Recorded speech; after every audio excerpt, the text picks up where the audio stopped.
Yo, what's good, Tackles and Tinnies listeners? We are back for our mini series of all 17 teams review for the 2025 season and their preview for the 2026 season. The next episode we are currently doing is the Parramatta Eels. This team for the 2025 season was a tale of two stories in my eyes. When Mitchell Moses was there, top 8 team. When he wasn't there, they were definitely a bottom 4 team. Jason Riles, I'll give credit to the guys straight away. They were, let's say, a nice way of saying it, crap. The year prior, and I think him getting complete agency and getting rid of some of the players he did not want there, and trying to change the culture, saying, "Hey, you're all in or you're all out." I like that. I like that leadership that he brought straight away for that season. But again, you're only as good as your cattle. And again, that reflected a lot.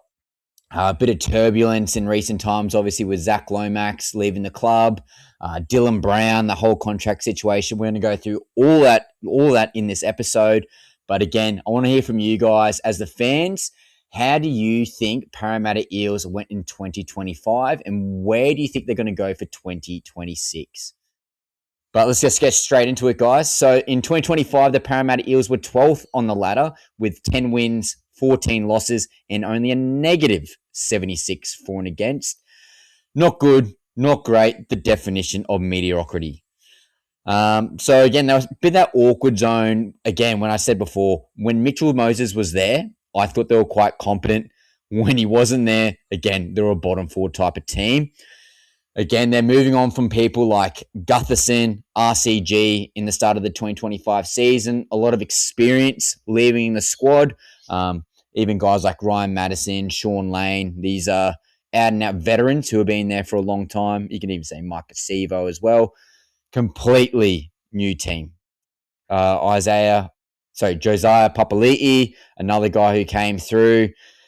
I thought he was quite good at times, but again, young, youth. Again, they're trying to transition to the new era. But in terms of their roster losses in that 2025 season at the start, they lost RCG to the Titans. God damn, I thought that was a good signing for the Titans, but that backfired significantly.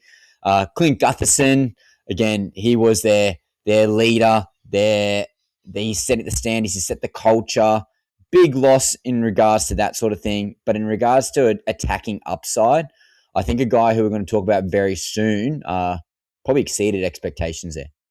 Micah Sivo, he's that absolute beast on the wing, barnstorming running, try-scoring machine, folk hero.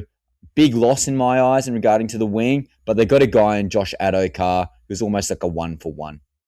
Some other guys who were gone, Ethan Sanders, who's most likely probably going to be starting for the Raiders in 2026, but he was a big loss. You also lost Blaze Talangi, young prodigy coming through the ranks, got shifted between fullback, center, wing in that 2024 season. So I think that was a bit of a loss for them from the Panthers. They're probably like the two main guys. You could talk about like Bryce Cartwright and Offengawi, but they're more in their back end of their career. And obviously they've gone to the Super League. They're probably the main guys to talk about in regards to losses. I think Sanders, obviously, he didn't have a clear path to that number 7 role, which obviously with Mitchell Moses being there for at least another 3 to 5 years, going off his age, and I guess he's quite injury prone in recent times, but yeah, going off his age, Sanders had to go in that regard. And they've picked up a guy for 2026 only for 1 year in Jonah Pezet. So again, we'll get to him very shortly. But guys who are locked in, so Josh Adokar, who came, he's here to the end of 2027. He regained some of that lightning fast Fox form that we've seen with the Melbourne Storm in past years. I thought he was very good, but we're going to go over a story later on in one of the rounds, in the later rounds. I want to know if you guys know that one. It almost actually made it into a loss, but yeah, it resulted in a lack of confidence under a high ball. What round was that, guys? Bailey Simonson, he's locked in. Isaiah Iongi. So he was the guy for Blaze Talangi and Iongi. They were pretty much the swap. Panthers to Eels, Eels to Panthers. Iongi, I thought he was fantastic. He came in at $201,000 on Supercoach, bottom dollar cheapie. And the whole thing was, can this guy in a key pivotal position get enough repetitions where he's going to gain enough confidence to be that gun and get to those expectations that he was having? I think he exceeded them personally. He was fantastic. Plays fullback, played 5'8" for Tonga in the Pac Nations. Another option there in 2027 potentially when Pezet leaves. Hayes Dunster, he's locked in to 2030. Richard Penasini, he's pretty good. Samrani, he's there to 2027. Another option in the outside backs. Mitchell Moses, he's there to 2029. Fantastic for them. Jonah Pezet. So he's been their major gain for only 1 year as he's gone to the Brisbane Broncos in 2027. Now, Jonah Pezet.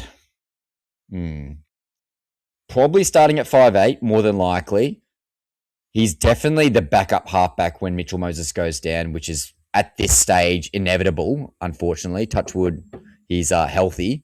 But Pezet didn't get much of an opportunity with Melbourne Storm, obviously with Jerome Hughes and Cam Munster being in the ranks.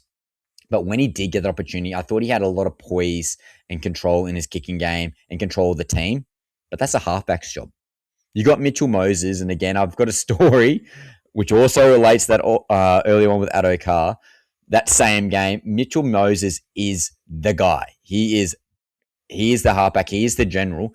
Can Pezet take a step back in order to fit into the culture to get regular first games? Time will tell. But I think overall, he's a good signing for 1 year.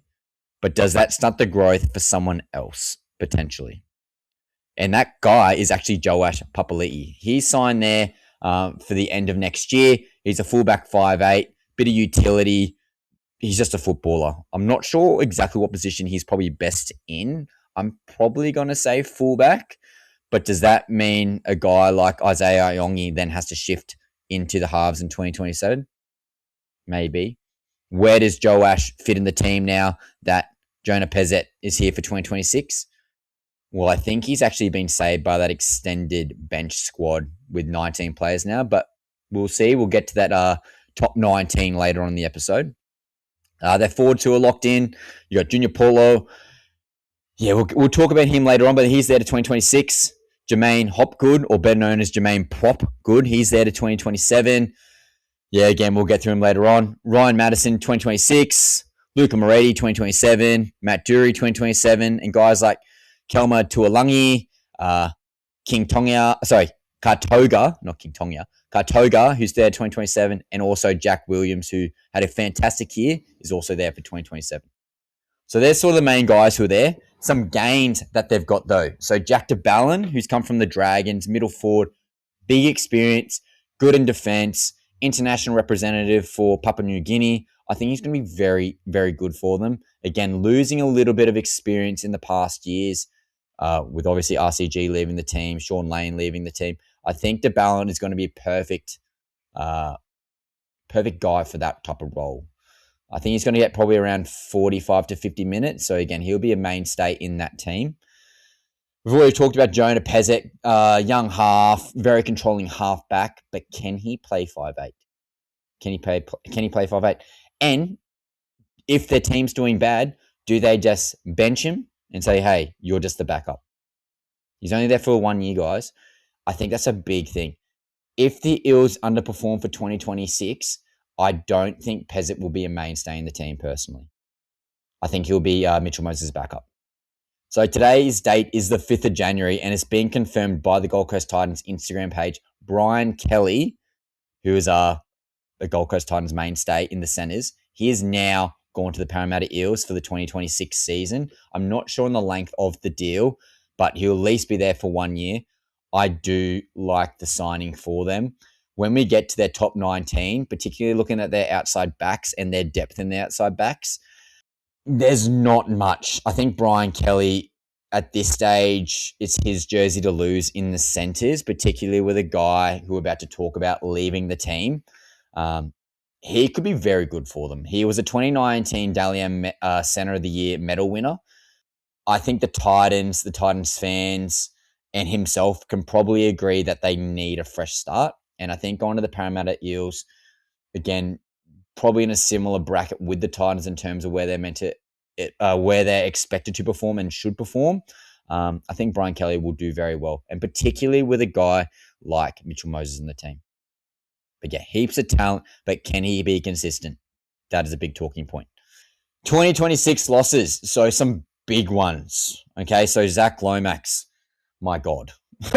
What a debacle, what a situation. Zachy Lomax, absolute gun, superstar, Australian, New South Wales representative, hated playing on the wing, but that literally rejuvenated his career over a year ago now. More than likely was planning to go to R360 in that 2027 season. However, R360 is now being postponed. Now he's looking to just go to like a Super Rugby team or an overseas rugby league team potentially. He's lost a lot of money. I saw a news article the other day, I think it was from Fox Sports, that he was meant to get around $1 million or just under at the St. George Illawarra Dragons last year if he stayed on. Then he signed unders for the Parramatta Eels on a couple years for about $650,000 to $750,000 per year. And now he's off contract, free agent, probably going to be signing for less than $500K. I've seen as low as $300,000. Man, you talk about guys dropping the bag. Zach Lomax is that guy. Is that just him? Is that his management? Is that people around him influencing his decision? I don't know. I'm not in the room. But yeah, I wish Zach Lomax all the best. I wish he comes back to rugby league, especially the NRL. Yeah, he's going to be sorely missed. And he was a fantastic aerial threat, great running game, pretty good converter and consistent kicker besides when he played for New South Wales. Thank you. Go Queensland. Big loss.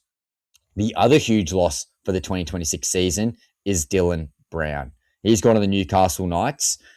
We'll talk about Dylan Brown later on in the show. Yeah, feel for the guy. I feel for the guy in 2025. And it was good to see him get a bit of a redemption arc at the Pac Nations.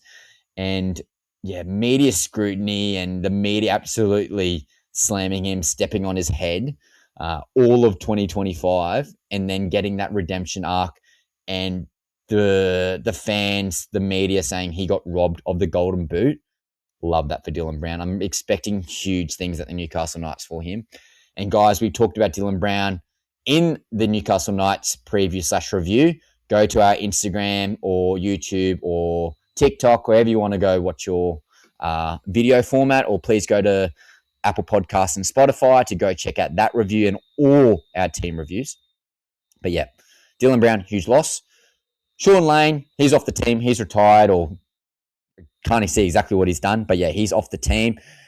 Yeah, a bit of a plotter these days, but he was the mainstay there for a couple of years. Brandon Hands, he's gone. He had a bit of opportunity there at the hooking position. But yeah, he's gone now. But what do you guys think? Who is the Parramatta Eels' biggest loss? Zach Lomax or Dylan Brown? I want you guys to tell me. Zach Lomax or Dylan Brown? Who is the biggest loss and why? Let me know in the comments below. And who is their biggest addition?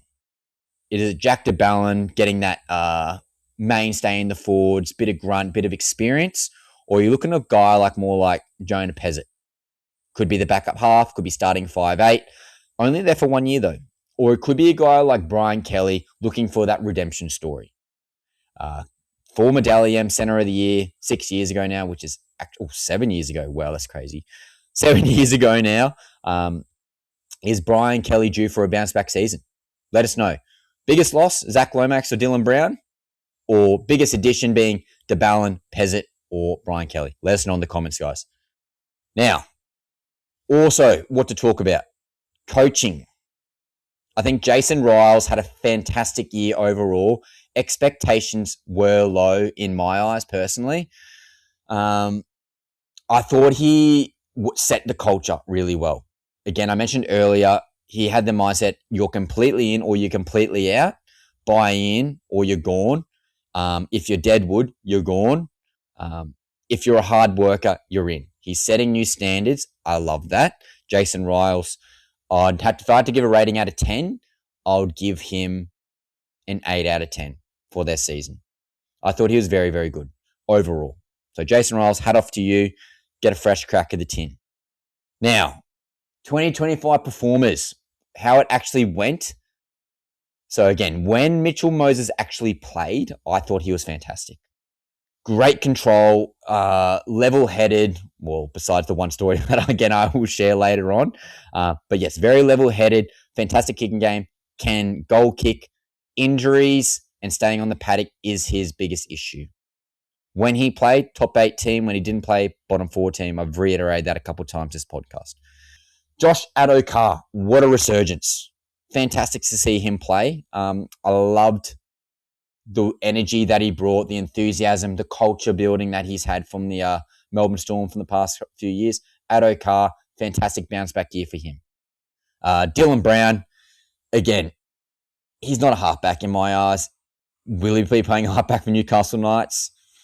More than likely. Scary thought. Can he play halfback? Yes, we've seen that before, but he's more of a runner of the ball. When he has that complementary piece in the halves, that's when he's his most dangerous. We'll see what happens. Attack, clunky. When Mitchell Moses was not there. Iongi, again, bit of growing pains, but overall I thought he played well at fullback. And then the hooking position as well. I think they had like 4 hookers, guys. Crazy. Talon De Silva came in late in the year. Riley Smith, Brandon Hands, Joey Lussick. Yeah, there's 4 off the top of my head, guys. I'm sure Dylan Walker had a crack there at one stage as well. But yeah, who's going to get the hooking position in 2026? Not sure. Riley Smith, Talon De Silva, they're probably the 2 guys we can talk about. But again, we'll wait for that till we get the top 19. Now defense. Defense. Aging forwards in some regards, they got rid of them and they went for complete youth. Jermaine Hopgood was coming back from a back injury, looked underdone for majority of the season, particularly playing at lock. He was playing very little minutes for a guy who's used to playing 60-plus minutes a game. He was like half of that. At the back end of the year, he shifted from lock to front row. Much better. Jermaine Propgood in the back end of the year, like that. They had guys like Sean Lane, Ryan Madison, who were mainstays in prior years. They really didn't get much game time at all. They were playing reserve game for most of the year, if not injured. They had new fellas coming in, which we'll talk about soon, in Jack Williams and Kartoga. I thought they were fantastic on the edge. Will they make the starting team later on? We'll find out. So, again, overachievers and underperformers for 2025. Jermaine Hopgood, as again I mentioned one more time, Jermaine Propgood, if he stays there in the middle, particularly not the lock position, but in the front row position for 2026, love that. Hard worker, good motor, tackling bot, good runner of the ball. Love him there. Billy Slater, also put him in Origin camp, even though he was a bit underdone. Again, if Billy Slater says he's pretty good, he must be good. But again, let's see if that position change for 2026 pays dividends for the Parramatta Eels. Luca Moretti, general middle rotation, mainstay. Does he make the top 19? I'm going to probably say yes at this stage. Good motor, bit of youth, bit of enthusiasm, goes a long way. Now, overachiever as well, Joash Papali'i. I thought overall, shifting between fullback, utility, and 5'8", I thought he was pretty good. He's just a footballer. Give him the ball, let him run, almost like a Tasmanian devil in a lot of ways. Yeah, what is his true position? I probably would say fullback. Could he develop into a 5'8"? Potentially. I kind of like him coming off the bench. Does he make that 19th spot his own and being that emergency player? Time will tell. We'll have to find out later on the podcast. Kartoga. Now, I saw him pop up on Supercoach and I was like, yes. Cheapy second rower, dynamic ball runner, good footwork, tries really hard, bit of enthusiasm. I love him. Kartoga, mainstay, big upside. Yeah, he was a huge overachiever. And then another one, Dylan Walker. I thought he overachieved. pretty underdone with the New Zealand Warriors in the first half of the year. And then when he swapped over to the Parramatta Eels, he looked a bit more rejuvenated. He looked like his old self, provides great utility value, can almost put him anywhere on the field and he'll do a job. Center, second row, lock, literally put him at front row. He's played 5'8". He's a perfect utility player for this team. Great leg speed as well. Kind of like him at lock more, but we'll see where he ends up in the top 19. Now, guys who underperformed and had question marks. First guy I want to talk about is Junior Polo. Now, I want to emphasize here, in the last few games, and particularly in the Pacific Nations, my God, Junior Polo looked like 25 to 28-year-old Junior Polo. Origin level, high caliber in the Pac Nations in particular.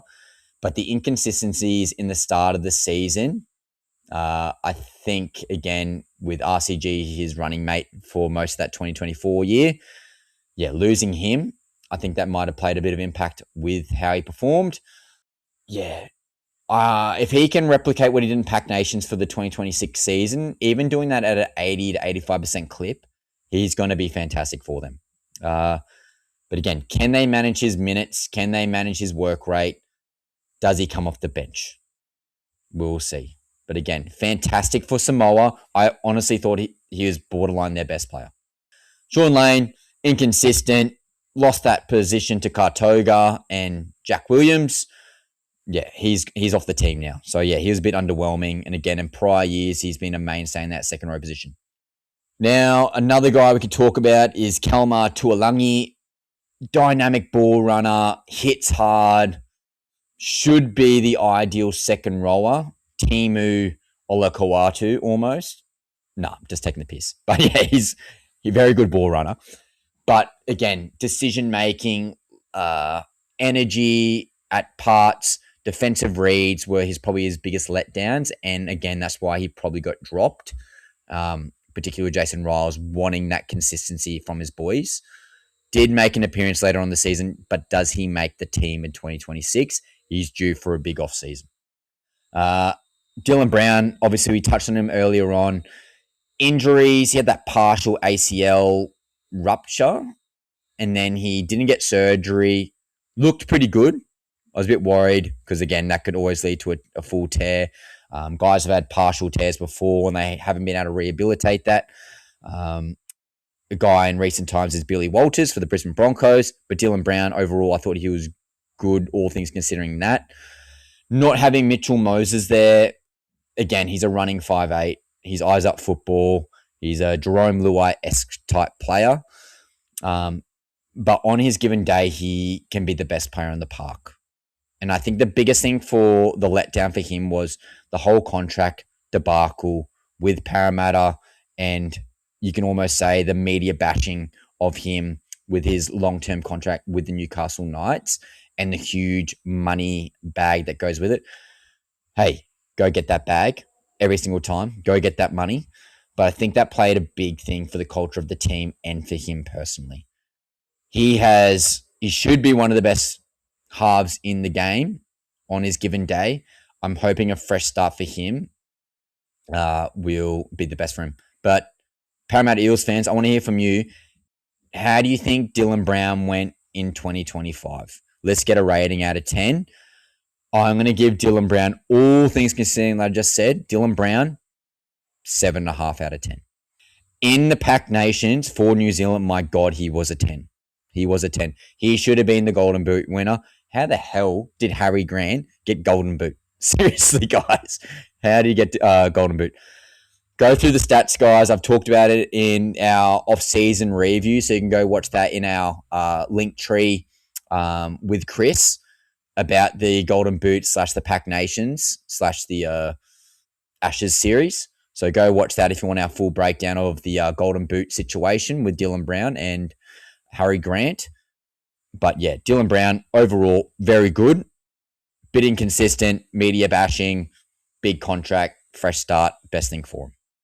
Outside backs, Lomax was good overall, I thought. Very good on the wing. Hate him at centre. We can play centre, don't get me wrong, but he's just that aerial threat. He's pretty much a cheat code. He's Xavier Coates, but better in my eyes in that regard overall.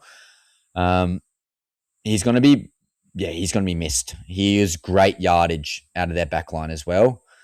Now with him gone, Adokar aging, obviously played fantastic for the Kangaroos.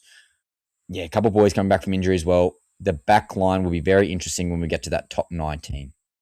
Now, I've referred to this a couple of times on the podcast now, but their highlight or top story, again, I'm not the biggest Parramatta Eels fan because I'm a Queenslander, but I do watch most games, and I do recall this one vividly.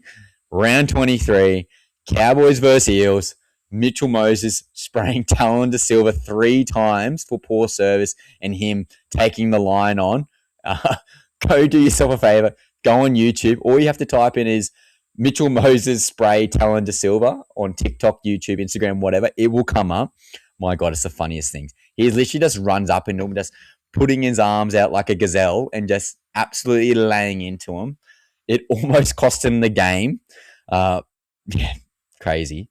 And in that same game, which almost cost him the game, which I forgot about until I watched the video of the highlights of the spray, but Josh Adokar, big bomb went up by the Cowboys. Josh Adokar mistimed the run and had to stick his foot out, missed the ball. Cowboys regained the pill within the red zone or the 20-meter line, and then block play at the back to, I think it was their halfback. Nanai doesn't run through the line and takes out Mitchell Moses, and it became a no try.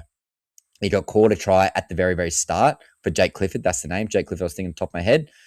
Jake Clifford scored the try. Nanai didn't run through the line. Mitchell Moses absolutely milked it, but Nanai did do the wrong thing technically. But a tale of two stories. Mitchell Moses spraying Talon De Silva, getting the field goal, and then doing the best acting play of all time, doing the flop.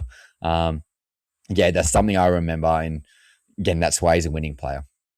So rookies and players to watch for 2026. A couple of boys here we've mentioned already, but Isaiah Iongi, he's their long-term fullback. He's a genuine gun, X-factor, played 5'8" for Tonga. He signed until 2030, which is huge.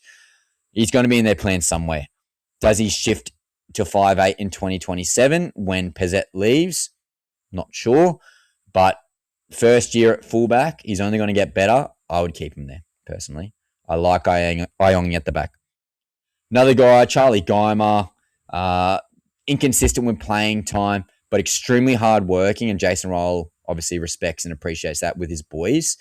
Does he secure a bench spot for 2026? I'm probably going to say yes. Bit of versatility, bit of youth, big motor, and now with the extra playing positions, with the 2 extra spots, I think he might get a crack, but we'll see. Jordan Samrani, still young, athletic, played on the wing, can play in the second row, was playing off the bench at times for the Parramatta Eels. Love him as a player. Does he lock in a wing position? We'll see. Very athletic and really good on the high ball. He's got a multi-year deal. Does he come off the bench for that bit of utility role? That's up for debate. What do you guys think? Does Samrani make the starting 17 or starting 19? Or do you reckon he gets that bench spot in regards to the utility wing / second row? Or does he get the wing position to start with? I want to hear from you guys. Jonah Pezet, obviously their biggest one to watch. Minimal games played in 2025, but definitely a proven and ready to perform halfback. But can he play 5'8"?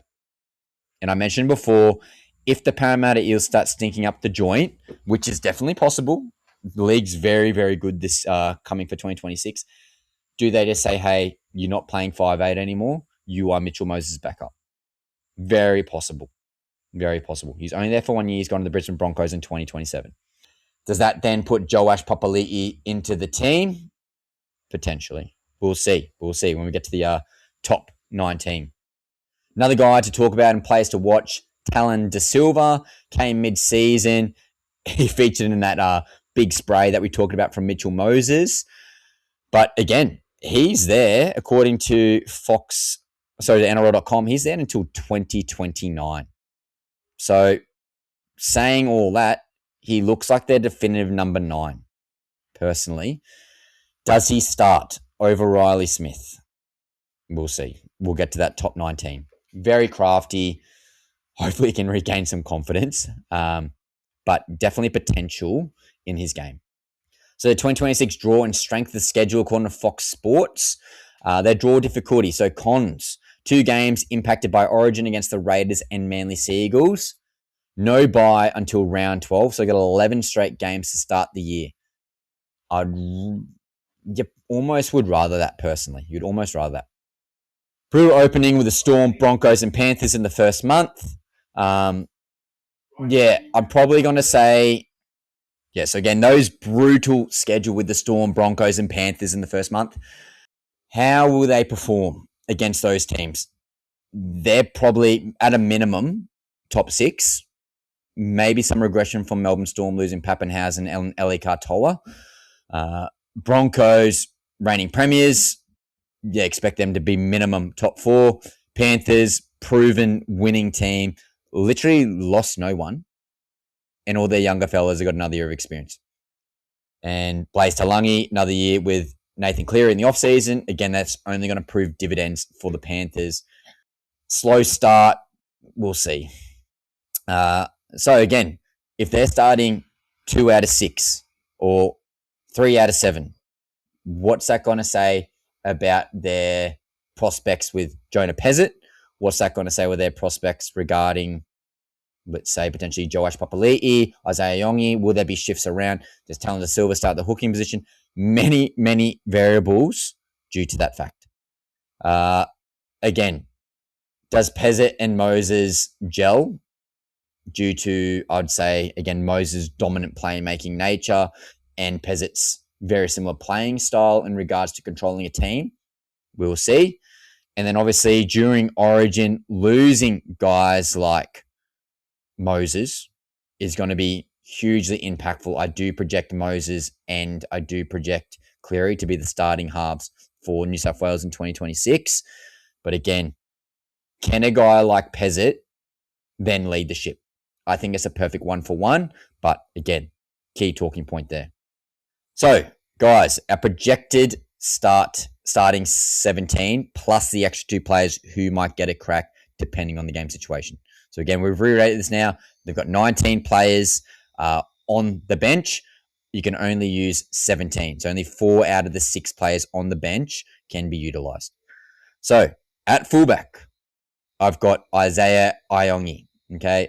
Again, another year of development, another year in the off-season, another year gelling with Mitchell Moses. Out and out gun. Did play 5'8" for Tonga, which is notable. However, I do project him starting at fullback. On the wings, I've got Josh Adokar. He's a mainstay there. And I've got Bailey Simonson. 2 strong contact players, 2 very fast players, 2 players who will be good finishers. I project them probably all year, assuming that they stay healthy to remain on the wing. Now, the center position was interesting and it's very hard to pick, but currently I've only got Sean Russell, who was a mainstay there for majority of the year last year.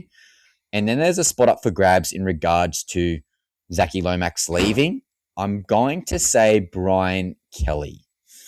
Yeah, he's almost a 1-for-1. So I'd say Simonson swaps from that center position that he's normally used to playing. He goes to the wing, and I say BK or Brian Kelly from the Gold Coast Titans. I think he gets that center position.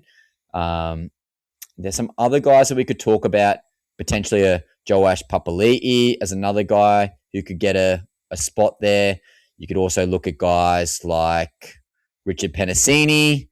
You could look at a guy like Will Penasini. You could look at a guy like Jordan Samrani, Jake Targo. These are all guys who could get that position. I think there's 2 out of the 5 positions are all up for grabs, but we'll see who locks that down. So again, fullback, Iongi. On the wing, Adokar and Simonson. At center, I've got Brian Kelly and Sean Russell. Then in the halves to start the year, I've got at 5'8" Jonah Pezet and Mitchell Moses at halfback. I'm pretty confident those 2 will be there. Again, if shit hits the fan, you could probably argue that Jonah Pezet might get dropped, Joash Papali'i or Iongi goes to 5'8", but we will see. But yeah, Mitchell Moses, he'll be your captain. He'll be your goal kicker. He'll be out and out halfback, lock and load, set and forget, due for a big bounce back year. Mitchell Moses in the prime of his career. I'm expecting big things from him. Front row, Junior Polo, I think he retains the front row position. He is a steady hand, reliable leader, coming off a great Pac Nations for Samoa. Yeah, he's got a lot of experience. Yeah, he'll be their enforcer. And then to accompany him into the front row, I've got Jermaine Propgood. Simplify the role for him. Tackle bot, running bot, get him in there. I think Hopgood at front row, perfect complement to Junior Paulo. Those two will work really well hand in hand. At the hooking position, now, tough. There's two guys that stand out to me. First one will be Riley Smith, who's contracted there for 2 years, so end of 2027. And then you got a guy like Talon De Silva. Okay, he's contracted there until the end of 2029. Now, you could argue De Silva might be better off with a bit more speed off the bench when forwards are tired. Riley Smith being that more like Mitch Kenny-esque type player, where Talon De Silva will be more like that Tom Starling base player. Contract alone, I'm going to say Talon De Silva. Now he's got that off-season gelling with Mitchell Moses. I'm going to say, De Silva, he said sorry. He's gone for the redemption arc. De Silva will start over Riley Smith. But again, that could very well change. As I mentioned, there's 5 hookers in 2025. In the second row, I think these guys maintain their spot. Jack Williams and Kartoga. Both of those boys were very good in their own right. Good running of holes, good work rate, good leg speed. I project them to maintain their spot. Jack Williams, all the roses to him. I thought he was very good in 2025. A new guy coming in, Jack de Belin. I think he rounds out the forward pack at the number 13 position. Again, played for Papua New Guinea. Has a lot of experience with the Dragons. Good work rate. I think he's fantastic. Great signing for the Parramatta Eels for 2026. Now, 6 positions on the bench. We will see. Okay, now, I'm not sure how coaches will play this position with their roles. You would assume that there'd be like a half utility. Then you'd assume there'd be an outside back utility. Then you'd assume an out-and-out front rower, probably an out-and-out second rower, and then 2 like hybrids. I'm guessing it could be very different. There could be an out-and-out hooker on there.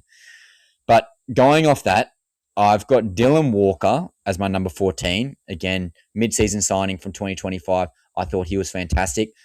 Can play anywhere. Honestly, could play anywhere. Center, second row, 5'8", lock, second row, you name it, you could play it. But I think he will be the backup 13. I've also got number 15, Ryan Madison. I think he's due for a bit of a bounce back year. He's an edge middle. So again, that hybrid role I was talking about earlier on. Big body. He is actually a very big body. Very good in contact. He had a heart-to-heart I saw on the news the other day. Probably, honestly, within a week. So probably within the new year. I'm expecting him to either A, have that bounce back year, or B, probably get released from his contract.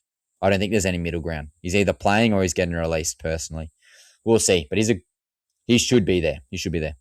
At number 16, Kelma Talalangi. Again, he started the year instead of Kartoga. Those two will be fighting for that edge position to start the year. But I do have Talalangi to come off the bench. Who do you think is going to start, guys? Kartoga or Tuolangi? Who do you think? But yeah, he could probably play middle as well. Another guy who talked about rookies or younger players to watch. I said Luca Moretti. I think he'll be there at number 17. He's a middle. I'm expecting him to be another mainstay in that team. Another guy who was a younger fellow we talked about was Charlie Geimer. Again, middle edge. Good work rate, hard working. Wants to prove himself. Bit of hunger, bit of youth and enthusiasm. All that goes a long way. And then number 19, I got Joash Papali'i. He's a utility back / half. So Does he start at 5'8"? Does he start at fullback? Does he potentially start on the wing or center? Not sure. But I think he'd be the perfect out and out outside back utility / half replacement. What do you guys reckon of my team, guys? Would you change anyone? Am I overreaching on some players? Should someone be starting? Should someone come off the bench? Let me know what you guys think. Some smoky picks. Again, Jordan Samrani. He's probably the biggest one who I didn't name. He could definitely be starting either on the bench or maybe even smoky wing spot. Yeah, he's probably the biggest guy that I'm underselling here. So, predictors. Now, for 2026, cap or fact? Parramatta Eels to be in the bottom 4 according to ChatGPT. Parramatta Eels fans, don't dislike my videos. Please like my video regardless, but I actually predict them to be number 16. Yep, you're losing Dylan Brown. You've got Jonah Pezet in. However, harsh draw early with 11 straight games with no bye. Their roster's good, but not great. I think they've still got to sort some positions out. Some younger fellas who are not yet proven. Some aging forwards in regards to Junior Paulo. Can he stay healthy? When Mitchell Moses goes to Origin, can they hold the ship? What about if Moses is injured for a long time and Pezet doesn't deliver? I think they're going to struggle. I think they're going to really struggle. I think the league is really tight. I don't see them like coming second last by multiple wins. I think there'll be a multitude of teams like this year. Will be a very similar bracket, and one win could shoot you up to 10th place. I think it's going to be that close this year, guys. But I've got them as 16th, second last. Don't kill me. Now, cap or fact? Cap or fact? Eels are stuck in no man's land. Not bad, not good, just Parramatta. I'm going to say fact. Yeah, Parramatta Eels fans, again, I don't think you can disagree with me personally. I don't think they have the talent. There's too many unproven guys, too many young fellas, guys like Iongi, Joe Ash, Pezet, De Silva. You can even talk about their second rowers who are quite young still. A lot of youth, not a lot of experience, not a lot of proven winners. I think this is a bit of a growing year for these guys. Yeah, I'm gonna say fact. Definitely fact. Cap or fact, Pezet finishes the year in the 17 and Joe Ash plays more of a roaming 13 style footy at times. Now with the new 19 player team and the extended bench with 6 players, I do see break glass and catch of emergency Joe Ash Papali'i. We're down a try or two, chuck them on the field and see how they go. Small ball with Dylan Walker as well to try to score points. Again, does Pezet stay within the 17? If they know they're probably not a chance not to make finals football, I see Pezet getting dropped. It just makes sense. Dylan Brown was the same thing. He got shifted to center halfway through the year. Well, he got dropped. He got dropped 2/3 of the way through the year and then got shifted to center in the final couple of games. Jason Riles is obviously not afraid to make those hard decisions, and I think the same decision will be made with Jonah Pezet not being there next year. Again, they've got to look to their future. Again, I think this is a year of growing. So that being said, does he finish the year in the 17? I'm going to say cap, and I do project Joe Ash Papali'i to get more game time within the end of the year. But guys, that's the podcast. 45 minutes. These aren't turning into mini podcasts. They're turning a lot longer than I thought they would. But I want to hear your thoughts, Parramatta Eels fans and NRL fans. What do you think of the 2025 review / 2026 preview for Parramatta Eels? What do you think of their top 19? Do you think I'm underselling them? Do you think I'm spot on with the projection of number 16? Can their young fellas develop enough to make the top 8? Can they steer the ship if Mitchell Moses is not there? So many questions, so much to look forward to for next year. But I want to hear from you guys in the comments. Will they make the top 8? Yes or no? And tell me why. But guys, that's the podcast. we're just going through all the teams. Next up should be probably the Manly Seagulls I'll be doing next, guys. But yeah, keep an eye out for that one. But overall, guys, like, subscribe, share this, tell a friend, show some love. I want to grow the channel. I want to be popping off for 2026. I love you. I appreciate you guys. Enjoy your Monday or Tuesday whenever you see this. Thanks.